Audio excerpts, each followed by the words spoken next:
Louisiana Beer Reviews Special Edition Sierra Nevada Torpedo Revisited. Torpedo Extra IPA. I already popped the cap. I was like, why did I do that? It went psh. You're probably familiar with that sensation or that sound. This was introduced a good while back. I don't know the year. I didn't see on their website that they talked about the year, but they use a little device that infuses the hops called a torpedo, and that's why it gets the name. This was packaged about a month and a half ago. It's not super fresh, but it should be fine. 65 international bitterness units, 7.5% alcohol, so that's pretty good. It's not ultra hop, it's just extra hopped. Coming from California or from North Carolina, depending which brewery. They had this on sale at Rouse's. It was $7.49 for the 6-pack. They use 2-row pale barley malt and caramel barley malt. For bittering, they use Magnum hops, and for finishing, they use Magnum Citra and Crystal. On Beer Advocate, they're saying it's outstanding and A+, basically.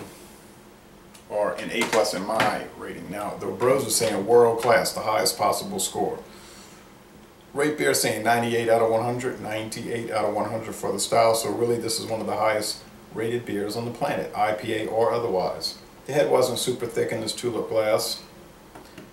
The appearance is semi-clear, but mostly opaque. It's orange, maybe gold orange, but with the light coming at it, it's bright orange with bubbles, some streaming bubbles, or I should say stray bubbles, and don't really see any sediment. It's been over 4 years since I've reviewed this beer. I did do an examination with someone, and we have it scheduled to come up again for an examination, but this is a review. So it looks pretty nice. The aroma, very hop oil or hop resin forward. Juice.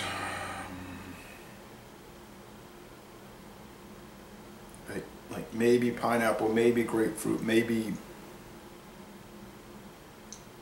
pine, but really it's just, I think hop oil is a resin, because I mean, hop oil is a resin. I mean, hop oil is a descriptor now, because so many people have drank the hoppy beers. They know what it tastes like. It's grapefruit is a descriptor of the hops. So, and then if you say, well, grapefruit, describe grapefruit. Well, it's this and that. So, you know, it gets to a point where people know it's that dank, piney thing. The flavor is the same.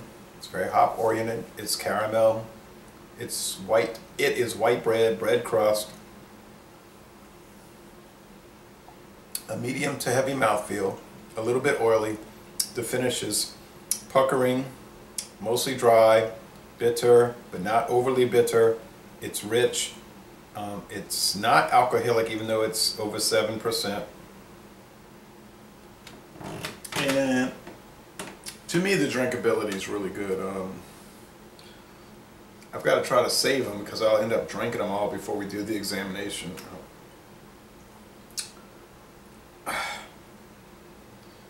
Yeah, 7.2%. The beer may have flaws. I think you can nitpick it apart if you wanted to. I would not be inclined to do that.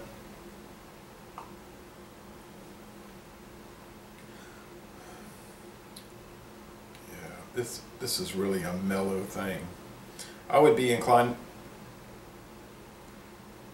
don't want to say inclined too much, because you might be inclined to turn off the video, but I would be tempted to side with the bros, Beer Advocate, and say that it really is an outstanding beer, an A+. I've drank a fair amount of IPAs. I was discoursing with the Beer Whisperer, Tom the Beer Whisperer, and I was saying, well, oh, I thought the Stone drink by was so wonderful, you know, one of the best IPAs I ever had. He said, nah, it's not nearly that, or something to that effect. And he said it's so hyped, overly hyped. He said it's good, but it's overly hyped. And I don't know. I guess it's gimmick, you know, drink by, whatever. And someone did a good video where they compared the old one with the fresh one. He said it really wasn't that different, and all of that. But I thought it was really fantastic. I rated it A+. Also, I have a video coming for that. I did that at a party, a tasting party. So,